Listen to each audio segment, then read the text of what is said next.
নমস্কার। আমি সাধু বাবা আপনাদের সামনে। আপনারা ভালো আছেন তো? আশা করি ভালো আছেন। তা আমরা তো সবাই সংসারে রয়েছি, সুখ দুঃখের মাঝখানে। তাই সংসারের কথাই দুই চারটে বলি। তো বয়স তো অনেকটা হলো, একটু কিছু সংসারী অভিজ্ঞতা রয়েছে। আর দু হলেই বা, হ্যাঁ, সংসার ছাড়া তো আর নাই। তাহলে এখান থেকেই দু একটা কথা বলা যাক। আমরা সাধারণত স্বামী স্ত্রী ছেলে মেয়ে বাবা মা এদেরকে নিয়ে একসঙ্গে থাকি, এই ৫-৬ জন। তো এটাকেই আমরা সংসার বলি। তবে এই সংসারে এই ৫-৬ জনের মধ্যে কিন্তু একে অপরের সঙ্গে খুব ভালো যোগ থাকা দরকার, এবং একটা ভালো বোঝাপড়ার দরকার। কিন্তু সেই জায়গাটাই বোধহয় কোনো কোনো সময় কোনো কোনো জায়গায় অভাব হয়ে যায়। যারা প্রতিনিয়ত এই স্বামী স্ত্রী বাবা মা এদেরকে নিয়ে, অর্থাৎ বড়রা যদি একসঙ্গে জোট বেঁধে একটা সলা পরামর্শ করে সংসার চালায়, হ্যাঁ, বা চলে, তাহলে প্রত্যেকেই কিন্তু খুব আনন্দে থাকে। সংসারটা খুব আনন্দের জায়গা। ভগবান এই দুটো দিক আছে। একটা দিক হচ্ছে সংসারী মানুষের, আবার এই সংসারী মানুষরাই এক সময়ে অনেক গুণ অর্জন করে বা সংযমী হয়ে তারাই মহাত্মা হয়। হ্যাঁ, আবার পরবর্তীকালে অবতার পুরুষ বা দেবদেবী হয়ে যায়, তাই নাকি? হ্যাঁ, তা সেটা অবশ্য সময় লাগে, অত তাড়াতাড়ি করে হয় না। তবে সে তো সংসার থেকেই হয়। তাই সংসার অনেক বড়, এবং অনেক বড় পবিত্র জায়গা। সেখানে সবাইকে একটু ভালো মন নিয়ে চলতে হয়, না?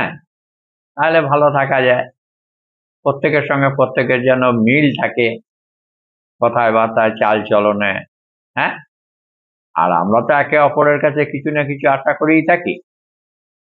যেমন স্বামী কাজ থেকে এলে সে তার স্ত্রীর কাছ থেকে এক গ্লাস জল ঘরে ঢোকার সঙ্গে সঙ্গে আশা করে, একটা বসার আসন আশা করে, নাকি? বা এই যে পরিশ্রম করে এলাম তার জন্য একটা কৃতজ্ঞতা স্বীকার, হ্যাঁ, একটু খোঁজ খবর নেওয়া, দুটো ভালো কথা বলা, হ্যাঁ, এগুলোর প্রয়োজন আছে। আবার আমি যেমন স্ত্রীর কাছে কিছু আশা করছে, তেমনি স্ত্রীও স্বামীর কাছে কিছু আশা করে থাকে। বাবা মারা সব থেকে বেশি আশা করে ছেলে মেয়েদের প্রতি কাছে, বা তারা যেন ভালো থাকে, এটা সব থেকে বেশি আশা। আবার ভয়ও থাকে তাদের, কি না, ছেলেমেয়েরা সংসার জীবনটা কেমন করে পার করবে, কেমন করে তারা বড় হবে। তার জন্য প্রথম থেকেই সন্তান বড় হওয়ার সঙ্গে সঙ্গেই বাবা মায়েরা পড়াশোনা থেকে আরম্ভ করে তার খেয়াল অবশ্যই রাখেন। তো যাই হোক, সংসারেই সব হয়। কিন্তু সংসারে থাকতে হলে আমাদেরকে ঈশ্বর যে গুণগুলি দিয়েছেন, সেই গুণগুলি হচ্ছে নিজেকে রক্ষা করার জন্যে, বা আমরা যাতে আত্মরক্ষা করতে পারি তার জন্য। কিন্তু সেই গুণগুলি যেন ঠিক ঠিক কাজে লাগে। সেই গুণগুলির মধ্যে কি কি? ভালো গুণ রয়েছে শ্রদ্ধা, ভক্তি, ভালোবাসা, বিনয়ী হওয়া, নম্র ভদ্র হওয়া। আবার কিছু কিছু রিপু দোষ আছে, হ্যাঁ, তার জন্য কিছু কিছু জায়গায় যেমন অহংকার এসে যায়। অহংকার ভালো জিনিস নয়। অহংকারী মন কি করে না, অহংকারী মন আমাদেরকে এই সবকিছু দেখতে দেয় না, নাকি? সে নিজেকেও দেখতে পায় না, আর অন্য কিছুও দেখতে পায় না। অহংকারটাই তার সার। অহংকারী লোক একরকম অন্ধ বলা যায়, নাকি? আবার দেখুন মন, মন যাদের চঞ্চল, হ্যাঁ, চঞ্চল মন, সে সবসময় বিক্ষিপ্ত, সে খালি এখান ওখান এটা সেটা পাঁচ রকম চিন্তা ভাবনা, হ্যাঁ, এই নিয়ে সে শরীরের রোগ বাড়িয়ে ফেলে, চঞ্চলতা। এই আজকালকার দিনে যেটা বেশি হচ্ছে গো, এই সুগার প্রেসার, নাকি? তো এইগুলা ওই টেনশন, যেটাকে আমরা বলি আর কি, হ্যাঁ, চিন্তা ভাবনা গুলো যেন একটু উল্টো পাল্টা হয়। এইগুলো কখন হয় না, ওই সংসারে এই যদি পরস্পর পরস্পরের সঙ্গে ভালোবাসাবাসির খেলাটায় যদি একটু ঘাটতি পড়ে, তাহলে সেইখান থেকে এইটা আসছে, নাকি?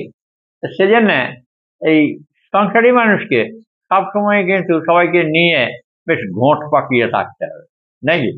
তাহলে বেশ ভালো থাকা যাবে মিলিয়ে মিশিয়ে।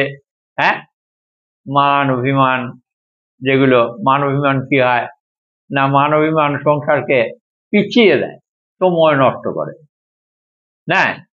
তাই মান অভিমান ভালো জিনিস নয়। যখনই দেখবেন মান অভিমান এলো, তখনই ও মুখটো গোমড়া করে বসে রইলো, ও ওইদিকে মুখটো গোমড়া করে বসে রইলো, মাঝখান থেকে সংসারটা পিছিয়ে গেল। হ্যাঁ, এ এক ধরনের বোকামি, নাকি? একটু বুদ্ধিমান লোক যারা, তারা মান অভিমানটা রাখে না। হ্যাঁ, কিসেরই বা মান আর কিসেরই বা অভিমান বলুন? হ্যাঁ, এই যখনই ওই মান অভিমান আসে, তখনই অহংকারটাও বসা বাঁধে ওই সঙ্গে। আর অহংকারটা আছে বলেই তো মান অভিমানটা আসে। আর অহংকার না থাকলে তো সহজ সরল ভাবে থাকলে তার অহংকারটা আসে না। হ্যাঁ, হ্যাঁ। আবার দেখুন, যে সদা সর্বদা কাজ করে, সে কিন্তু সংসারে উন্নতি করবেই, সে যে কাজই করুক। ঘর ঝাঁট দেওয়া থেকে আরম্ভ করে দুটো কাপড় মেলা আছে সে কটাও যদি তোলে, বা দুটো ছোট ছোট কাপড় জামা যদি সাবান দিয়ে কেচে কুচে মেলে, তাহলে কিন্তু সেটা সংসারের কাজ হলে সংসারটা কিন্তু শ্রীবৃদ্ধি হবে। আর সংসার শ্রীবৃদ্ধি হলে সকলের নজরে পড়বে, সবাই ভালোবাসবে। হ্যাঁ, না বাবু এ বউটি বেশ ভালো, না বাবু ছেলেটা সবসময় কাজ নিয়ে ব্যস্ত থাকে, ছেলেটা খুব ভালো, এই ভালো হতে হতে তার সব ভালো হয়ে যাবে, তাই না? তাহলে এই মিলেমিশে থাকা আর সদা সর্বদা কর্মে রত থাকা, এই হচ্ছে সব থেকে বুদ্ধিমান মানুষের কাজ।